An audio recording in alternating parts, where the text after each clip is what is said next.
threat from North Korea reaches a whole new level.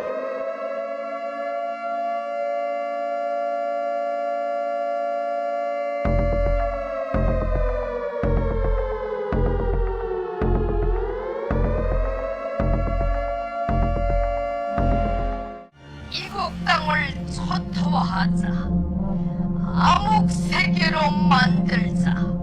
President Trump warning the regime today against making any more threats toward the U.S. They will be met with fire and fury.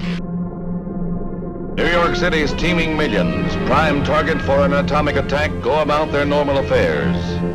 Suddenly, their daily routine is rudely shattered by the screaming wail of air raid sirens, warning them of a possible enemy onslaught. This first demonstration of an all-out civil defense drill by America's #1 metropolis is a model of preparedness and training.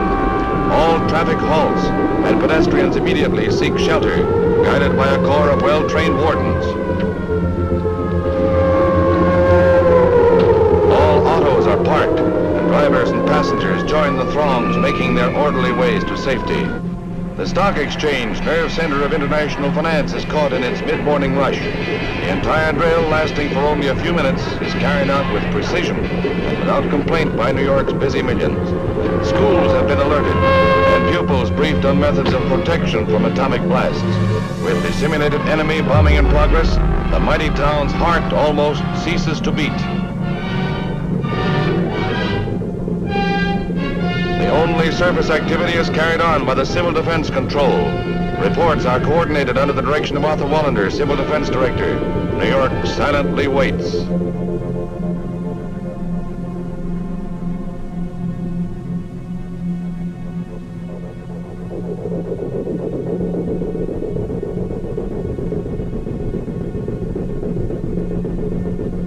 All clear. New York's first civil defense drill is a tribute to its citizens and defense organizations.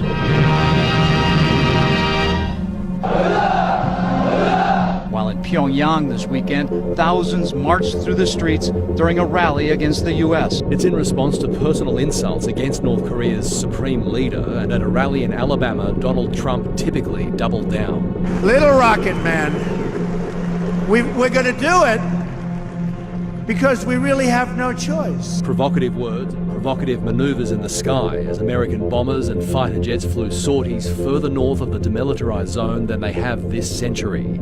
The intense pressure prompted Pyongyang to deliver its most stark threat yet to Mr. Trump for his taunts.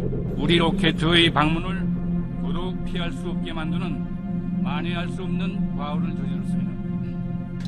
The show of force from both nations comes as the volley of insults reaches an alarming level. President Trump tweeted Saturday, "Just heard Foreign Minister of North Korea speak at UN. If he echoes thoughts of Little Rocket Man, they won't be around much longer." 고통만을 불러온다고. His tweet comes after the North Korean foreign minister slammed the president at the United Nations. North Korea then threatened to test a hydrogen bomb above the Pacific Ocean, something they have never done before. Everything he has said he would do. I will test a hydrogen bomb. I will send an ICBM test. He's done. So why wouldn't he test a hydrogen bomb over the Pacific? I think the likelihood is there that he will test a bomb at some point. Bob Woodruff joins us live now in studio. Bob, you've been covering North Korea for more than a decade. You were just on the North Korean-China border, and you said you saw something you've never seen before. Yeah, I think on the Chinese side, there's absolutely more tensions growing, partly because there's more, missile launches, also underground nuclear tests. But the bottom line is, they told me, Tom, they just don't understand Kim Jong-un. They have no idea what he's going to do, and he's unpredictable compared to his father and his grandfather. Pyongyang's missiles are certainly capable of 14 missile tests this year, most have been short-range, comfortably reaching Tokyo and Seoul. North Korea's Hwasong-12 travels 4,500 kilometres. That puts the US territory of Guam at risk.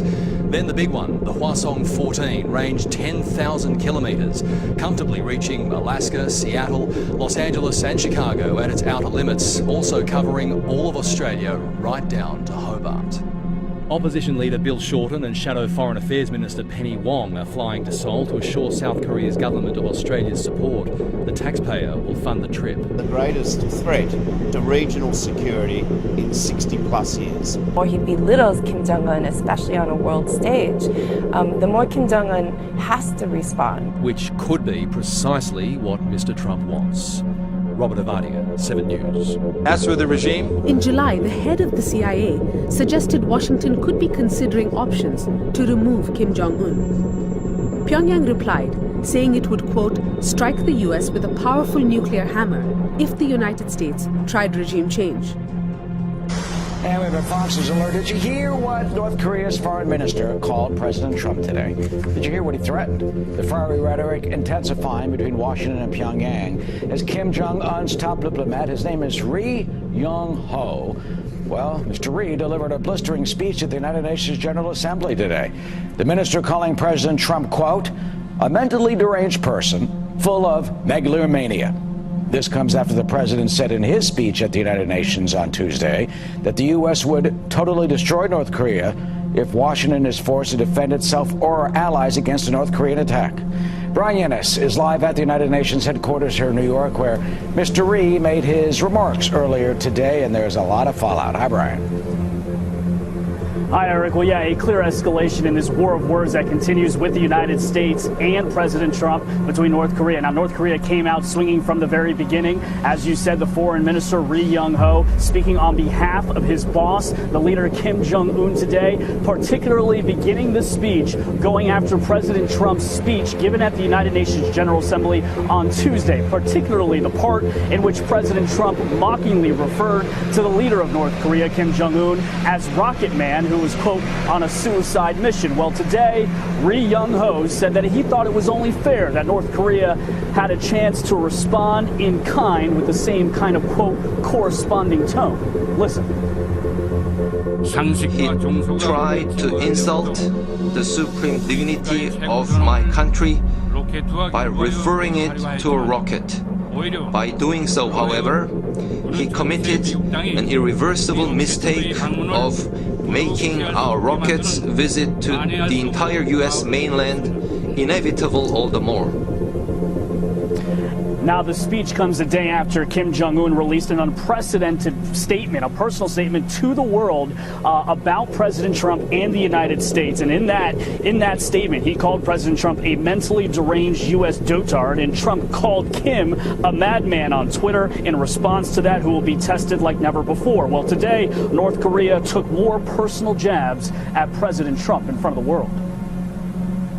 The person who is chastised even by American people as Commander-in-Chief, Lion King, President Evil, is holding the seat of the US President, and the dangerous reality that the gambler who grew old using threats, frauds, and all other schemes to acquire a patch of land holds the nuclear button. These are what constitute the gravest threat to the international peace and security today.